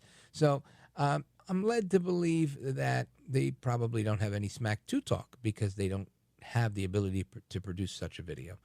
So that's my thought on that. Anyway, we are going to do Open Phone America a little bit earlier tonight. So you're welcome to call the show, 833-482-5337, 833-4-VALDES. And there's also another headline I wanted to share. I talked about it a little while ago, but again, worthy of a second mention. ICE has arrested 11 Iranian illegal immigrants, including a known terror suspect. This guy was on the terror watch list because he is an Iranian sniper from the Iranian Revolutionary Guard Corps. So, I mean, the idea that we have sleeper cells or bad guys, special operators, snipers, whatever it is from other countries that are here to do the bidding of their country and potentially harm someone in our country is not a far-fetched idea. The fact that, you keep hearing people talk about sleeper cells, it doesn't mean that we're going to be attacked. But it means there's a potential for that, and we shouldn't take it lightly. I mean, I also don't think, like I say, let the sleeper cells go back to sleep. Not a good time, right? Definitely not a good time. Everybody's vigilant. Everybody's, I'd say, even hyper vigilant. They should think twice before doing something. But it doesn't negate the fact that they're here, that Joe Biden opened up the back door and let them in. In some cases, he opened up the front door and let them in. And that's horrible. Anyway, one more headline I want to share with you. This is a good one. Oh, my God, listen to this. Well, I'll talk about this at length in a subsequent segment. But nearly 150 people have been stabbed with mystery syringes during a music festival in France. So imagine that. You go to a music festival, and now all of a sudden you're getting stabbed by some weirdo who's stabbing you with a needle. I mean, that is nuts. Anyway. We'll get into that. On a lighter note, listen to this. This is like a real Winnie the Pooh story. 2 bears broke out of a bear enclosure at a wildlife park and then went on to raid, guess what? A honey store. You can't make that up. Probably was good video, too. Something about bears. Even though they can eat you and kill you, I think they're very cute. Bears are, they're fun. You see them and you're like, oh. It's the reason why we like to cuddle with teddy bears. I don't recommend it, though, in real life. Anyway, amigos, I'm coming right back with your calls. 833-482-5337, 833-4-VALDES. This is America at Night with Rich Valdez.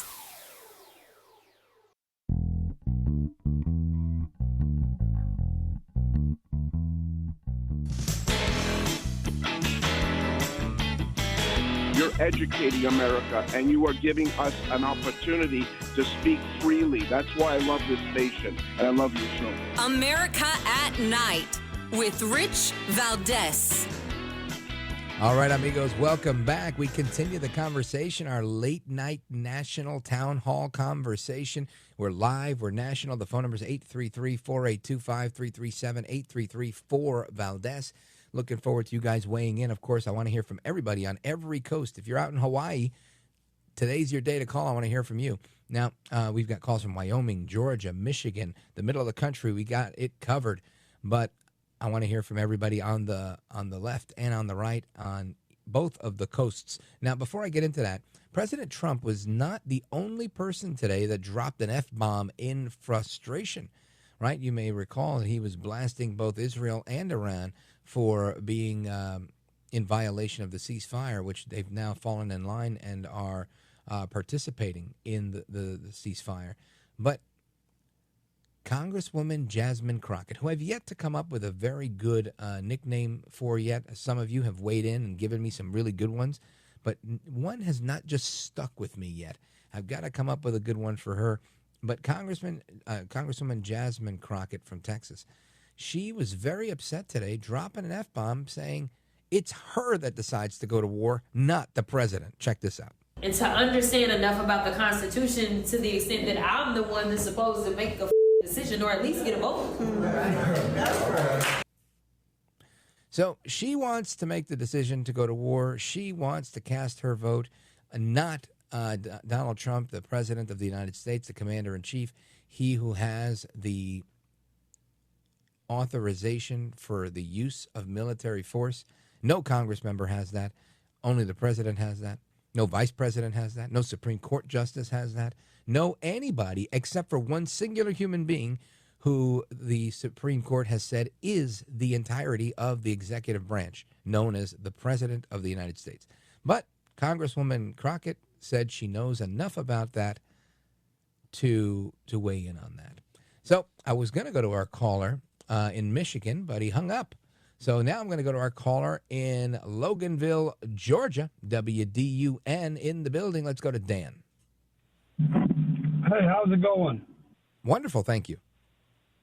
Why don't we talk about what's going on in this country? You said God bless someone. God says get your house in order first.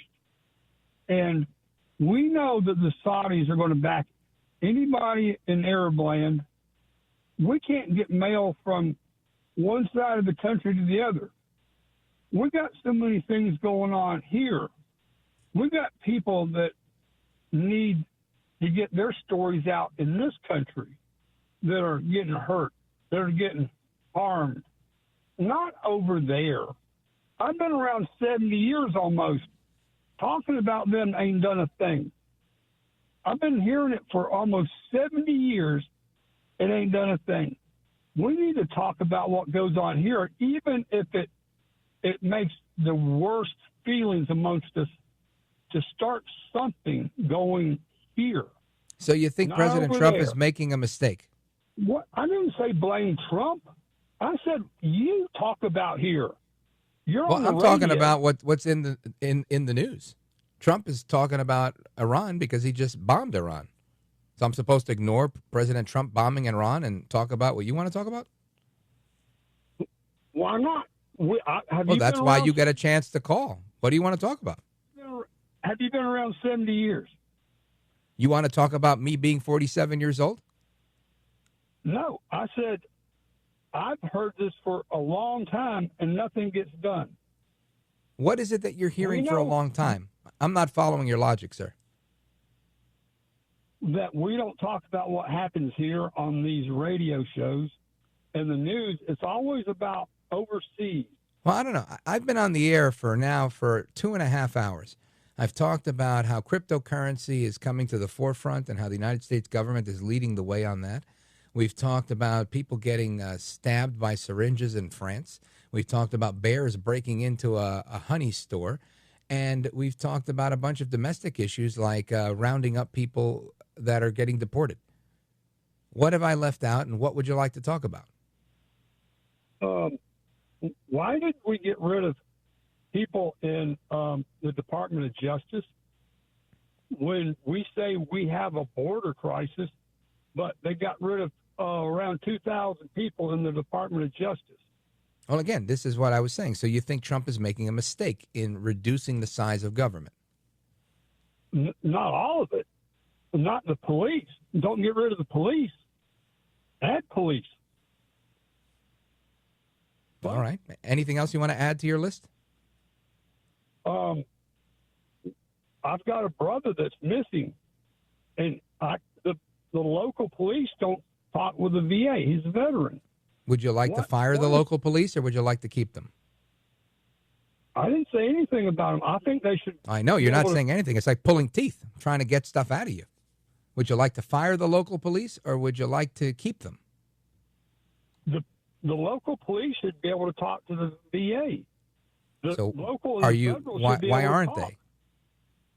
they? That's what you should be able to talk. All these people, you said you know all these people. I didn't say I know anybody. Dan, I think you might have had one too many drinks and you're listening to another show and calling mine. But you should try listening to this show. You might learn something. Thanks for your call, brother. Anyway, I tried my best there, folks. I tried my best. Let us continue. I want to go to Jeff. Jeff is calling us from Lansing, Michigan on WILS. Jeff in Lansing, Michigan. Go right ahead. Jeff. Go ahead, Jeff. Hello? Yes, Jeff in Lansing, Michigan. Go right ahead. I was actually calling about Al Green and the stupid things that he just spouts out. You know, he's trying to do whatever stupidity that he does. And then I listen to people like Jasmine Crockett and whatever that woman is with the purple-colored hair and the weird clothes, and they just spout stupidity, endless stupidity, and they keep getting voted back into office, and I just don't understand it. It's All like right. Let me explain it to you. The United States Congress, just like city council seats, just like anything else, is divided into an electorate of about 750,000 people. So most neighborhoods mimic one another. I've never really been to a neighborhood that's kind of split. But what I mean by that is people, birds of a feather flock together is what I'm saying. You know, I don't know that there's too many places where you've got, you know, half the block is voting for a Democrat and the other half is voting for a Republican. You might get neighborhoods doing that, but not within the neighborhood.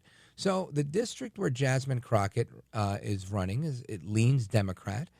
All she has to do is say the things that they want to hear and let her constituents know that she's going to go to Washington and work on the issues that matter to them. Just like the last caller. I tried to help him out with the things that mattered to him, and he couldn't even list them. But these people know what they want. They want an open border. They want a weakened United States. They hate the United States. They feel like the United States is an evil oppressor.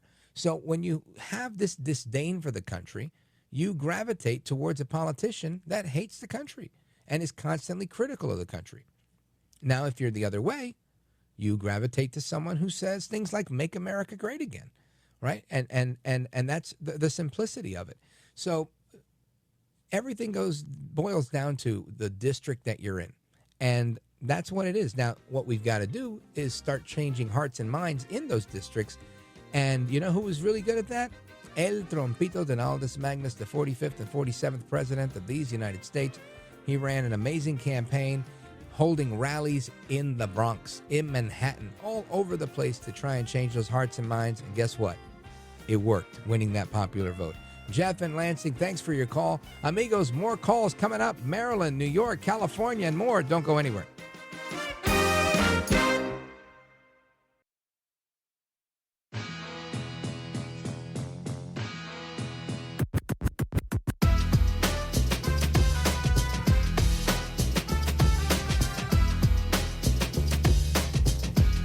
Thanks for what you do. You have so many people. You ask the questions that if the viewer had a microphone, they would ask that question, and you seem to always ask it right at the right time. So God bless you, my friend. America at Night with Rich Valdez. A day of celebration across France turned into a nightmare for dozens of mainly women attending the country's annual street music festival. The French Interior Ministry telling NBC News 145 people reported being pricked by needles in attacks and multiple assaults nationwide, 13 in Paris alone. And there was concern before the event. A social media influencer shared a chilling post telling women to be careful. Que faire si vous avez été drogué? Je vous le laisse un petit peu comme ça vous laisse le temps de screen. And what to do if they're attacked, saying there had been calls online to assault women with needles. The mayor of Metz, a city in eastern France, said one suspected assailant was arrested and that about 15 women and girls had been attacked there. Overall, the Interior Ministry reports 12 people have been arrested so far, with authorities expressing concern that social media is amplifying these calls to attack women in large public gatherings like this one. We thank you. So check it out. You've got 150 people that were stabbed with syringes during a street festival in France. That's crazy. They've arrested 12 people. There's so many holes in this story. Who's doing this? Why are they doing it? What is their purpose? I want to know. I think you would want to know, right? And, of course, if you're the caller from the last segment, he doesn't want to know what's going on in France. He wants to know what's happening in his backyard. So I'll try and get to that, too. But right now, I want to talk about this, the stuff that's going on in Metz, France. Why are women getting stabbed? I want to know what you know about this, what you thought about this, what you've heard about this. But, I mean, just all sorts of things that are happening here. You got French officials saying they did not say that these were cases of needle spiking, in which attackers typically inject victims with date rape drugs, such as rohypnol or GHB, and they usually put it in the arm, leg, or buttocks, leaving them disoriented and vulnerable to assault. But these warnings are about attacks that first appeared on TikTok from a social media influencer named Brent Sadler, who said in a post on Saturday that men are planning to attack and sting women with these syringes on June 21st at this music festival. Ms. Sadler, who describes herself as a feminist, suggested that women in danger should use the code H&M as a safe word. I don't know what that means, but she said if people approach you, you just answer H&M, and she said it simply means help, that you're in danger, and they'll send someone to help you. Very, very odd situation here, and I'm pretty sure there's a lot more that we don't know that hopefully we'll know soon. But more than 370 people were arrested on various charges during the festival this year. In 2022, forgive me, including 90 that came from Paris. So I'll keep you up to speed on what's going on here, but I think it's very alarming that you've got 150 people getting stabbed by syringes, and nobody knows who's doing it or why they're doing it. We got to do better than that. Anyway, I want to get to your calls. Lots of calls here. Let me see.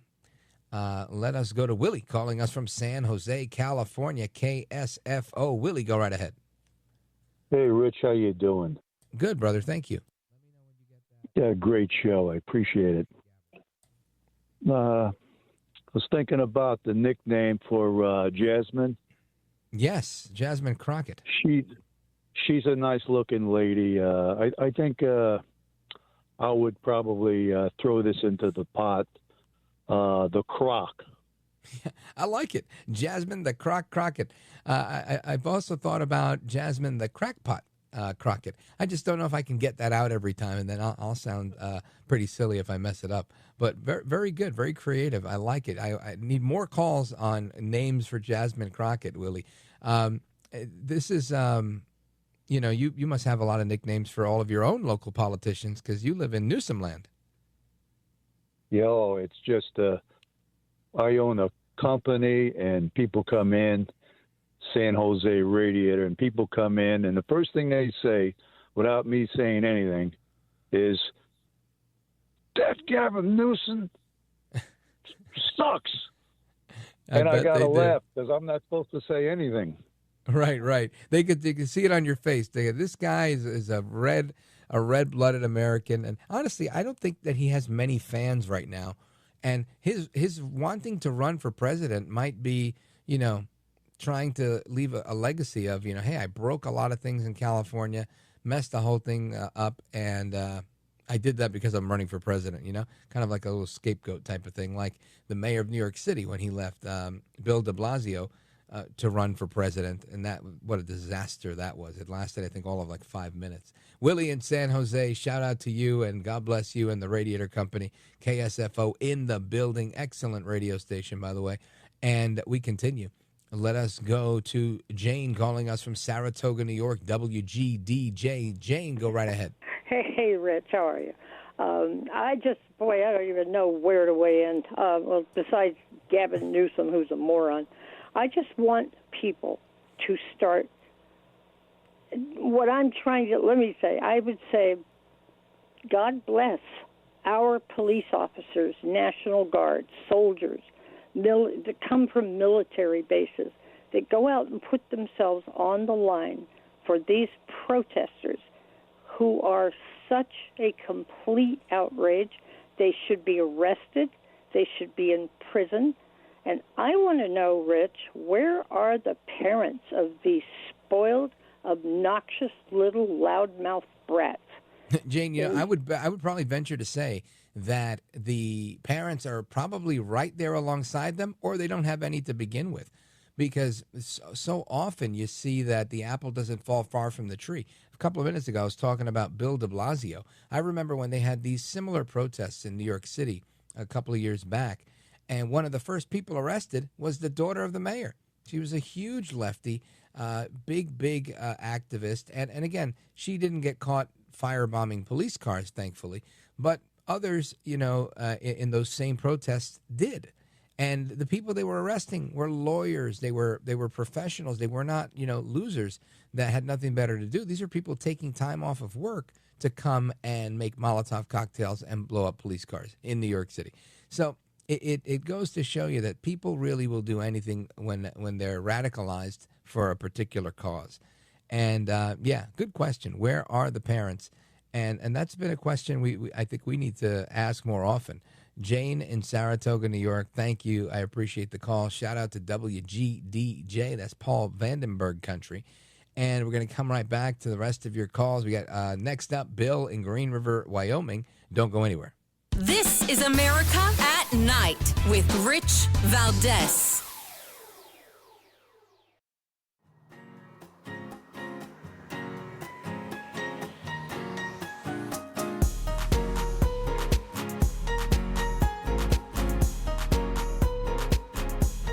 Call now, 833-4VALDEZ. That's 833-482-5337. 833-4VALDEZ. That's Valdez with an S. All right, amigos, we continue with your phone calls all across America. Let us continue with Bill in Green River, Wyoming, KUGR. Go right ahead, Bill. Well, I'm 70 years old. I can remember back when I was a teenager that when we said somebody was crack talking, it was because they were high on crack. Apparently now we've progressed to the point where if you're a crackpot, you must be a crackpot because of the fact that you think the Constitution ought to be obeyed. Well, let me ask you a question, Bill. When you were a teenager, did they have crack? Because that came out when I was like 6 years old. So I'm just curious, if you're 70, you had to be a teenager quite a ways back. I don't think they had crack back then. Let me talk, are you? I will, but I just want to clarify. You said that when you were a teenager, people were smoking crack, and crack wasn't around when you were a teenager. The Constitution says that... Well, the Constitution was around. Now, you want to make a comment about the Constitution, just make sure it's accurate, unlike your crack comment. Go ahead. Well, the Constitution is very clear that Congress declares war, not the president. Right. The president didn't declare war. So we're in agreement. He launched it. What else can you do besides launch it if you're declaring it? Well, again, it requires reading. It requires understanding what a authorization for the use of military force is. And when you have an understanding of that, you'll realize it's fully within the president's powers. Now, a full-on war, which we've done very few times, this is something you have to do with Congress. A military strike that is emergent in need and has to be done expeditiously and with the, I'm going to say, protection of doing it within a small circle at times because of sensitive intelligence.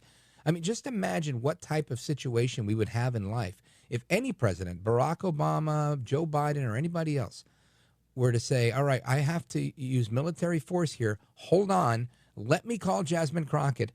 Call the Congress, everybody. We're going to have a session of Congress, which is public, so that our enemies know that I'm authorizing this. I'm getting the authorization. Imagine you want to go to defend America or an American interest abroad, like Israel, and you want to get this done, and Congress decides to say, I'm sorry, Mr. President, we're just not going to vote for that today.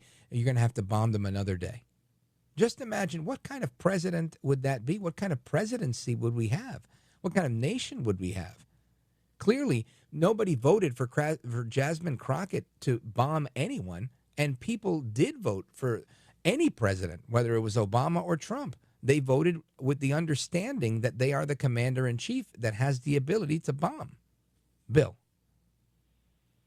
After Congress declares war. All right. I mean, if that's what you want to say or that's what you want to think, that's fine. But I mean, it's not legally accurate. It's not factually accurate. I mean, even Google could clarify this for you. Have you tried using Google? War. Have you tried using Google? Google is All right. What about a book? Have you tried a library, a book maybe? Maybe buying a book on the War Powers Act just to get a better understanding of it so you can bolster your knowledge? Have you tried that? Everybody in Congress wants to ignore the Constitution, but the Bill, president... Bill, I'm trying to ignore your yelling, but why are you yelling, sir? Because I don't think you're really listening to me. I don't So think you really think if you want yell, to I'll listen better? to me because I am simply pointing out that Congress should declare war before the president becomes the commander-in-chief to prosecute the war. The War Powers Act is based on the premise that we are attacked, not that we're attacking. Right. That's exactly why he doesn't need to go to Congress. You made the point for me. Bill in Green River, Wyoming, thank you. And I recommend something called 4-4-4 breathing. You take 4 deep breaths, then you 4 exhales. It helps you to calm down. I also recommend ashwagandha root. It'll help you to stay a little calmer there. Anyway, we're going to continue. Let's go to Frank, Cumberland, Maryland, WCBC. Go right ahead, sir.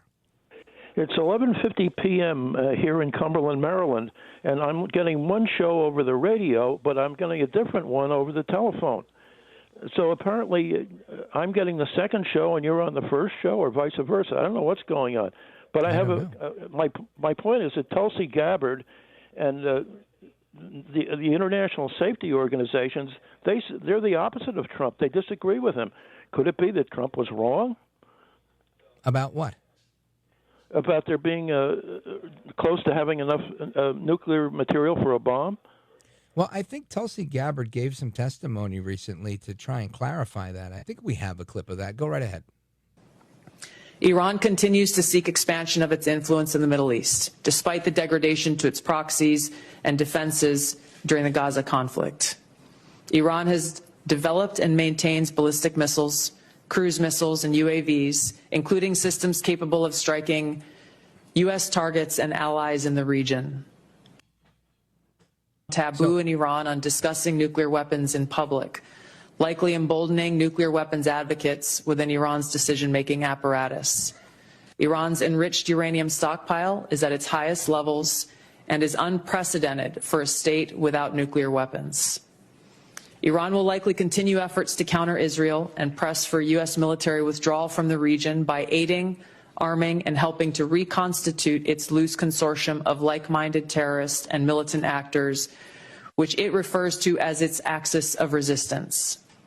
Although weakened, this collection of actors still presents a wide range of threats, including to Israel's population, U.S. forces deployed in Iraq and Syria, and to U.S. and international military and commercial shipping.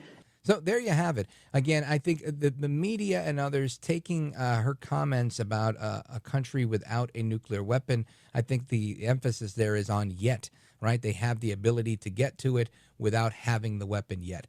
And I think that was that misconstruing the facts, Frank. Okay, I'll take your word for it. Yeah, take her word. That was her talking, not me. But thank you for the call. I appreciate it. And amigos, we're going to pause right here. We're going to come right back for the rest of your thoughts, calls, and reactions. We've got Ann calling us from Hayward, California. Don't go anywhere. This is America at Night with Rich Valdez.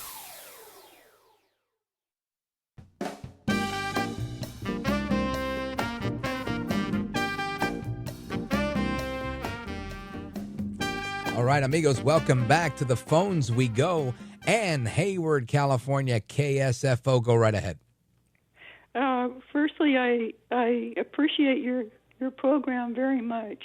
Thank you. And I had worked on an initiative here in California, two initiatives actually, Prop 22 and Prop 8. And both of them said that marriage in California would be between one man and one woman only. And then Gavin Newsom was then mayor. He stood on the steps of City Hall and declared Party A, Party B marriage. And but that's against the Constitution, because we had voted twice for a marriage between one man and one woman only. And also, he claims to be Catholic, and in the Catholic Church, marriage is considered a sacrament. So he should have been excommunicated and never had been lieutenant governor, let alone governor, and now he wants to be president. So, Ann, they did the same thing, or they said the same thing about Joe Biden. And in fact, he found just sympathetic priests that would serve him communion after the bishops, the Council of Bishops said that he should not be served communion as a Catholic because of his position on abortion. And, these are interesting political with a small p issues within the church, but it's a good point that you raise. And I agree with you. It's kind of like saying you've been endorsed by a union or endorsed by Trump or endorsed by whomever, but you haven't really. You should, if you've earned the endorsement, if you're going to run on a platform saying you're Catholic, you should really be a Catholic. I agree with that. But there's so much debate within the church, including the last pope, right? The last pope was really, I'm going to say, very left-leaning, very progressive, very kind of even rewriting the rules in many ways. Whereas I think this new pope is probably similar, but not as far to the left. But by no means do I think he's a conservative. So we're going to see what happens, Ann. But thank you for all of your work on these important issues, and thanks for your call. Shout out to Ann in KSFO.